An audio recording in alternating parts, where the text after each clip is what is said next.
Natsimpana etnineny Ratovelo Jacqueline. Fa izao Jehovah Andriamanitra no mitantana ny tananao ankavanana, dia ilay manao aminao hoe aza matahotra, izao ny hamonjy anao. Amen. Ivavaka isika. Ry Andriamanitra tomponay sy mpanjakanay tsara indrindra, mankasitraka mankatelina anao izay olom-boavonjinao rehetra tompo, satria raha nandalo eny alina alim-pahafatesany iny tokoa izahay, dia mbola ianao no nampahiratra ny masonay, mbola ianao no nanisy fofonay na mahavelona anay, ary mbola ianao ihany koa no nanafy ny hery tanjaka fahasalamana ho anay. Misaotra betsaka tompo, mbola nomenao tompo-pahasoavana izay, ka mbola afaka miombavaka miaraka aminao eto ankehitriny. Iarahabanao, idera sy ankalaza ary anome voninahitra ambony indrindra ho anao, satria melika ny fahalehibiazanao sy ny fahamasinanao zany rehetrarehetra zany. Faly koa izahay mbola andre ny afatrao, ampianaranao anay, antsianao ny lalam-bisonay rehetra, ko mangataka aminao zay tompo, mba mamindrafo aminay. Mba diovy amin'ny rahasoanao zay tsirairay avy, mba homendriky toerany fanahy masinao ary koa hiasany ao anatinay. Ho an'ny fovatonay Jesosy dia mba ho tonga fonofo, afaka aniriny ny teninao ary koa mo be dia be, ho ampiarinay eo amin'ny fiainanay ray manontolo, ary koa ho zarainay eo amin'ny manodidina anay araka ny sitraponao. Dia amin'ny anaranao masina sy be voninahitra tompo no angatahana izany bavaka izany. Mitenena ara tompo, fa vonona izay iaino sy ankatoanao. Amen. Dia mbola ampifaliana tanteraka ry havana ny iarabanantsika tsirairay avy amin'ny anaran'ny tompo, ary mbola faly ihany koa amanonina ny fahasoavana mba ampiadanana avy amin'Andriamanitra Ray sy Jesosy Kristy tompontsika, ary ny fampiraisana avy amin'ny fanahy masina. Ny teny angalantsika fampahirezana ry havana androany dia izay hitantsika eo amin'ny bokin'ny Zefania 3:1-12 ka hatramin'ny 7:10. Ovakiny zany amin'ny anaran'i Jesosy Kristy tompon'ny teny. Miobiry Jiona zanakavavy, manaova feo fifaliana ry Israely, mifalisy miravoravo amin'ny fonao rehetra ry Jerosalemy zanakavavy. Jehovah efa nampitsahatra ny fitsarananao ka nandroaka ny fahavalonao. Jehovah na mpanjakan'i Israely no ao aminao, tsy ahita loza intsony ianao. Amin'izany andro zany dia holazaina amin'ny Jerosalema hoe aza matahotra ary aza miravoravo tanana ry Ziona. Jehovah Andriamanitra no ao aminao, mahery izy ka mamonjy, iravoravo anao amin'ny fifaliana izy, hosondrina amin'ny fitiavana izy, hifaly anao amin'ny fiobiana izy. Amen.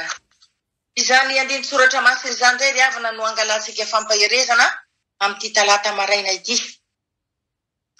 Mbola azo lazaina hoe taom-baovao ihany tokoa izao fotoana diavintsika izao, satria vao misasaka tokoa ny volana janoary. Ary ny tompo ry havana dia mbola tsy nitsahatra miezaka manoro antsika isan'andro ny tokony atao, mba hatanteraka tsakany sy andavany izay rehetra fanerintsika amin'ity taona ity. Tsy adino koa anefa fa ny fahavalontsika eo an-daniny tsy mipetra-potsiny, fa miezaka koa izy manohitra n'izany fikasan'Andriamanitra izany, satria tsy ho tiany mihitsy akory ny fahasambarantsika, tsy ho tiany izany ampiadana antsika ary ampifaly antsika izany, fa ny mifanohitra amin'izany tokoa no tanjona tena tiany, dia ny andanitsika ny taonantsika ao anatin'ny fahoriana, ao anatin'ny fahasairanana, aretina, tsy fisiana ary korontana maro isan-karazany. Ary dia tsy mitsahatra tokoa ny devoly ry havana manafika ao amin'ny tokantranontsika ao amin'ny ankohonana, ao amin'ny asa fivelomana, indrindra amin'ny ara-panahy. Fantantsara tokoa mantsy fa rehefa voatafika ny ao ara-panahintsika, dia tsy maintsy ho tonga ilay fangatsiahana ara-panahy, dia ho kamo hivavaka isika, ho kamo hampitombo ny herim-panahintsika isika, ary farany dia tsy maintsy ho tafahala amin'Andriamanitra mihitsy. Ary rehefa tonga izay fotoana izay, dia miditra moramora ny devolim-pandrava ny fiainantsika. Na dia eo aza nefa izany rehetra izany ry havana dia aza atao mampitahotra antsika izany, fa leo fotsiny samy manontany tena hoe tena atao anatiko marina ve ilay Andriamanitra iankohofako sy ivavahako isan'andro. Mino koa ve aho fa atao anatiko ilay fanahy masin'Andriamanitra, ary tena manapaka atao anatiko marina ve Jesosy Kristy ilay naresy ny fahafatesana. Ny tenin'Andriamanitra dia milaza fa izay rehetra nandray an'i Jesosy Kristy ry havana dia nomena hery ho tonga zanak'Andriamanitra.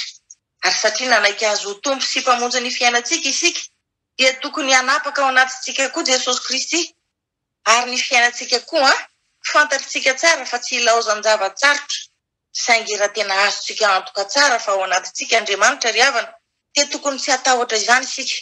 Tsy tokony ravoravo-tanana ihany koa isika ho ny tenin'Andriamanitra.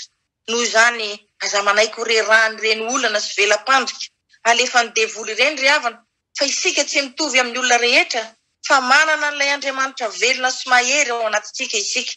Ary Jesosy Kristy izay tompontsika io dia mahery sy mahagaga ary afaka koa mibaiko ny rivotra sy ny ranomasina. Jesosy ihany koa mbola afaka manangana ny maty. Ary any amin'ny Isaia any ara dia milaza mihitsy fa Jesosy Kristy dia Andriamanitra mahery, rainy mandrakizay, handriny ny fiadanana, ny fanapahana dia eo antsorony ary ny anarany atao hoe mahagaga mpanolotsaina. Koa izy no atohitra an'izany Jesosy izany ry havana. Raha izy no tena itokitsika, tsy tokony ravoravo-tanana izany isika. Ary tsy tokony ho reraka ihany koa fa izany no andrasan'ny devoly sy faliany ry havana. Noho izany handeha hiovaka hiezaka nohitra ny teti-dratsin'ny devoly isika. Koa na dia miseho aza ny sedra mahamay isan'andro isan'andro dia ataovy ao an-tsaina foana hoe Jesosy mahery tsy misy matohitra no atao anatiko. Tsy anakery aniko izany fa ataoko ho toy ny zezika ampiorona mafy ny finoko, ampifikitra mafy ahy koa amin'Andriamanitra. Tsarovy ry havana fa afaka tsy nasian'Andriamanitra nge ireny zavatsarotra ireny eo amin'ny fiainantsika saingy nalefany ihany ireny mba hanaporofony fa misy Andriamanitra velona sy mahery ao anatintsika ao. Misy Andriamanitra tsy hanary antsika mandrakizay ihany koa fa hiady ho antsika foana ary satria mahery izy dia hamonjy antsika Andriamanitra. Eo amin'ny 5:20 dia milaza koa ny soratra masina hoe Andriamanitra no androaka ny fahavalontsika eo amin'ny fiainantsika. Satria izany moa dia tsy maintsy misy eo amin'ny fiainantsika zanak'olombelona tsirairay avy. Fa kosa raha ao anatintsika sy manatrika antsika ny tompo mahery dia izy no hamonjy antsika ary izy koa ny androaka ny fahavalontsika izay mitady hamotika ny fiainantsika. Andriamanitra ry havana raha naniraka ny Josoa dia tsy nampanantena fiainana milamina izy na hoe nampanantena fiadanam-be akory fa tena misy tokoa ny ady tsy maintsy natrehan'i Josoa tamin'izany. Fa Andriamanitra kosa efa nanome toky lehibe azy hoe tsy hisy fahavalo tafajanona eo manoloanao amin'ny andro rehetra iainanao fa tahaka nombako a Mosesy nombako anao. Isika koa ry havana tsy maintsy mandalo ady mandrakariva fa ny tombontsoantsika kristianina ary mampiavaka antsika ihany koa amin'ny olona rehetra dia isika manana an Jesosy Kristy manapaka ao anatintsika. Isika manana an'ilay Andriamanitra miazona ny fiainantsika ary mandroaka ny fahavalontsika rehetra ihany koa.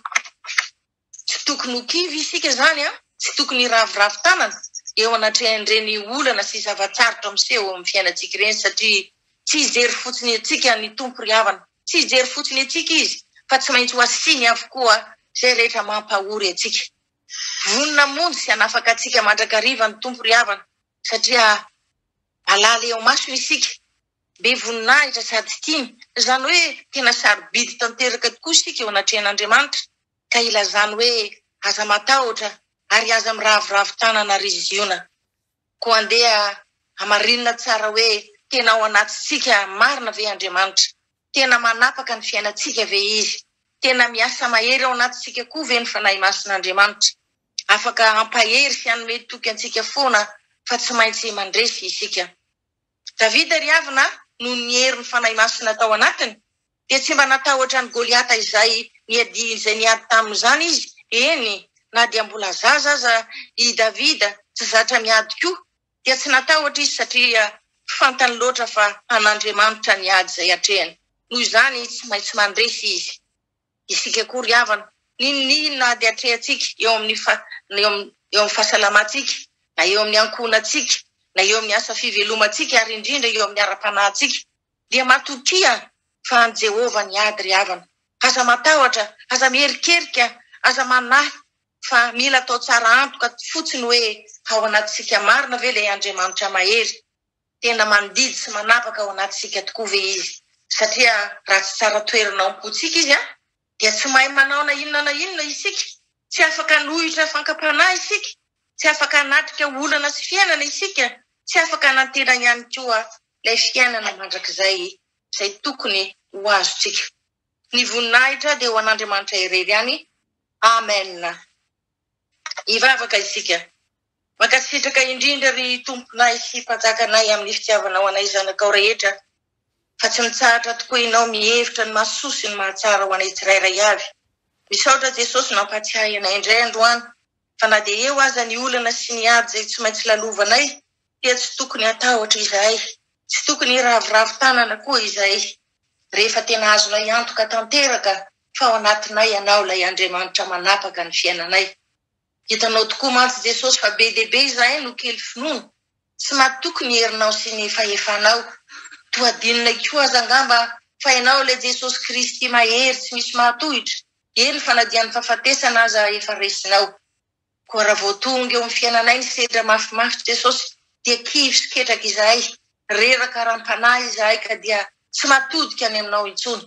Izany fahalemena izany Jesosy no angatanay famindrampo aminao dia mamelany elokay Tompo mamindrafo aminay ary mangataka aminao koa izahay aoka ny fanahy masinao mba hiasa mahery ao anatinay, hanisy ny lalanay, hanavao sy hanatsara ny fiainanay iray manontolo, hanokatra koa ny masom-panahinay, ahafahanay miverina tanteraka ao eo aminao, hialanay amin'ny ratsy rehetra ka hanaovanay ny sitraponao ihany koa Tompo malala.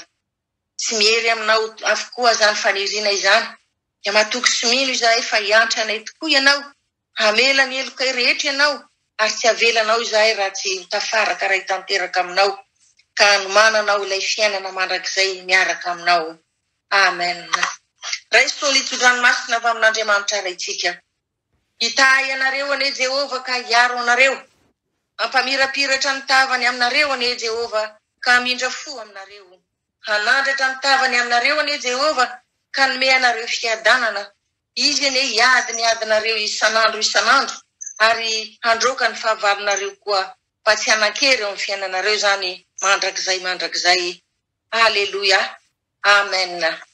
Dia ho tanteraka tokoa an'izany amin'ny anarandray sy ny zanaka ary ny fanahy masina. Amen.